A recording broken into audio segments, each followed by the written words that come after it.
Hello guys, it's me again here with another review of a camera, but this time it is a motion picture camera. I just picked this up yesterday, and this is more of an overview than a review, to be honest with you, but I'll tell you what model this is and all the functionalities of it, and I'll tell you if I'm using this or not. Alright, I'll see you then. Alright, so you must be wondering what type of 8mm model camera this is. This is in fact a Tower 8mm model T-185. This was by Sears, which is kind of weird, but you know, back in the 50s when these were being made, had a lot of stuff going on. And I do have the original manual right here, and I in fact also have the original box right here. It's all beat up because it is pretty old. But let's get on to the features. So the features on this camera are pretty actually really well, actually, because it is in fact a triple lens turret. And this takes 8mm film. It does not take a Super 8. This is what we call standard 8 or double 8. And it is a wound motor camera, so you would have to wind it before you use it, just like that.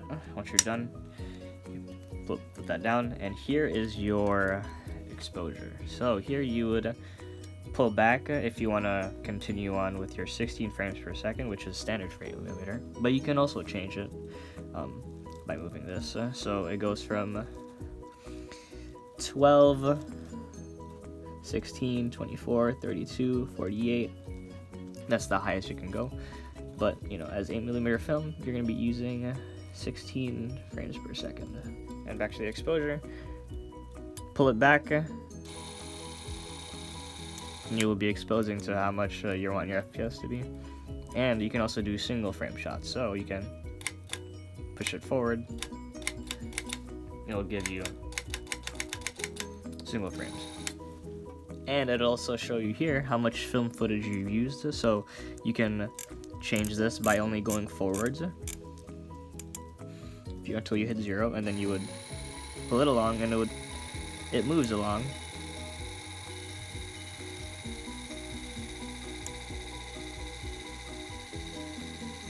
Just like that.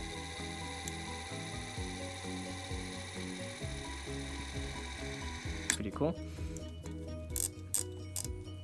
Whenever you're done with your first side of 8mm, you would reset that.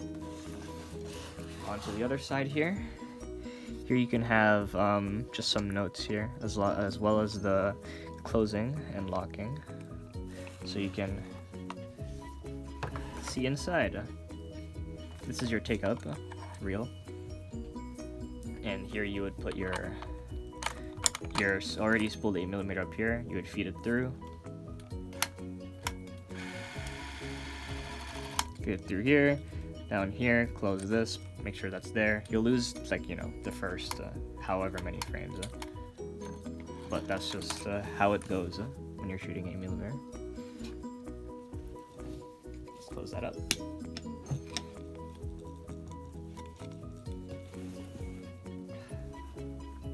Next we have our exposure, which is basically our aperture.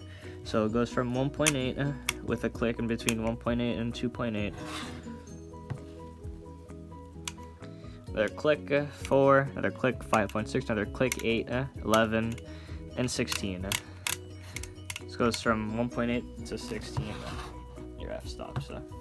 And up here you have your filters. So if you look here, you have Conv A, Clear, Haze, and those are your 3 filters. We'll talk about what those filters mean in a moment. Here in the front, here you have your turrets. So you have, your lenses. You have your 32.5. This is your 9mm, and this is your 13.5mm, I believe, or just 13. Yeah. So yeah, your 9, 13, and 32.5. This is your biggest one. And the lens that you will be actually using will be right here. So you can see when you rotate it, you can see what lens you'll be using. So 32.5. And here is your view. Here you can actually see if you're using a 32.5, you would put it to 32.5 so you can see, because it is super zoomed. Let's say you're using the 13 millimeter, so you can now pull this back. It'll be 13 millimeter. If you want to use your 9, you pull this back and it'll show your 9.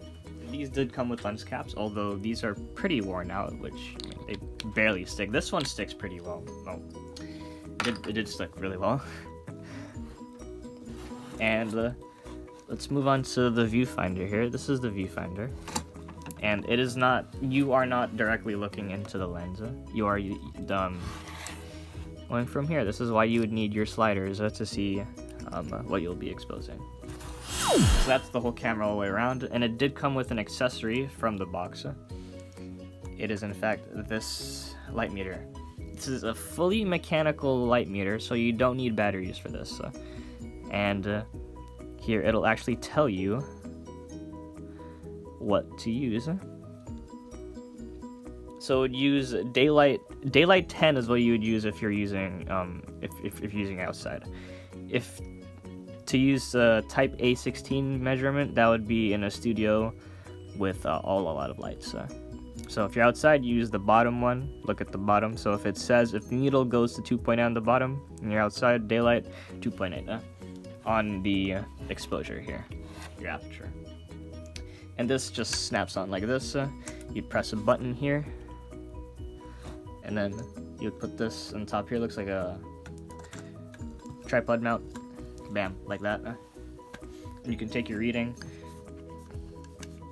change the aperture to whatever you like, and yeah, that's the whole camera all the way around. And I will tell you about what the filters mean right now. Alright, this is what the official manual says. Film and filters. Use any standard 8/8 or color or black and white roll type movie film emitter roll. 2 types of color film are available. The filters, which are built into the feature of the Tower triple lens camera, make it possible to use both types under a variety of conditions. Daylight color film, exposure 10 index. This type of film is balanced for use in sunlight. No special filters are necessary under normal conditions. Make certain filters dial in precision marks. So if you daylight color film, you would use the clear. Filter dial setting is changed by rotating the dial in the direction movies of very distant landscapes are seen. Taking this shade will tend to be slightly bluish in color. This bluishness, I don't even know that was a word, may be minimized by rotating the filter to the haze position. No exposure increase is necessary. The haze filter has no advantages when used in artificial light with indoor color film. Now with indoor color film, make certain filter dial adjustments. Use the light meter. And indoor color film may be used in sunlight with type A conversion filter, which is a conv A. With this filter, film speed is reduced to exposure index of 10, which is the same color as the film labeled daylight. You rotate the filter to the conv A. Important, do not use the conversion filter with daylight color film. Make sure filter dial clicks in position. So if using indoor color film, you would use conv A. And yeah, that is that's all for the manual. Now, this is a pretty mechanical camera. This actually came in pretty good shape with me. I just need to clean up the lenses a bit because some previous owner used tape to tape on the cap lenses. You can see there's still a bit of tape residue here. That one sticks in pretty well, but yeah, that's not going anywhere. I'll need to fix those. But my opinion on this camera is if you can find one in good condition, these things are literal tanks. Like, there's no way you're gonna be breaking this like on accident. And you have a lot of options here, and you even have the light meter to go with it. And make sure when you're buying this particular model is that it does come with the light meter, because it'll be a pain if you don't use the light meter and you would need like your phone to be light meter, or you have an external light meter. But that's all I can say about this camera right now. And now let's talk about the accessories that it came that would come with it. Not with it in the box, but you could buy during the time being. You can get a Tower P911 8mm projector. Next, you have the Tower number 6673 light bar, which is, you can see right here. You put the camera on top and there's a bunch of lights here. These are the old lights. These produce a shit ton of heat, and I am not joking you. I have one actually, and that thing heat up my room so much. I wouldn't recommend. Minimum, you'd probably put that on for like 5 minutes, not joking. And then you have your Tower number 9641 tripod. If I'm honest with you, just use a regular tripod. It'll probably work, because this does have a tripod mount right here. You would just need to have that gimbal with you, and it'll probably work very well. Alright, now to conclude the video. My opinion on this, pretty well developed camera.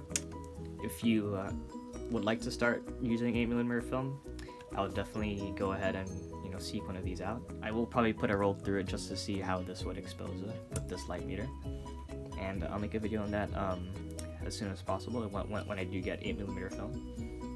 And yeah, that's it. Alright, hope you guys enjoyed the video. You like, comment, subscribe, and I'll see you in the next video. Thank you guys.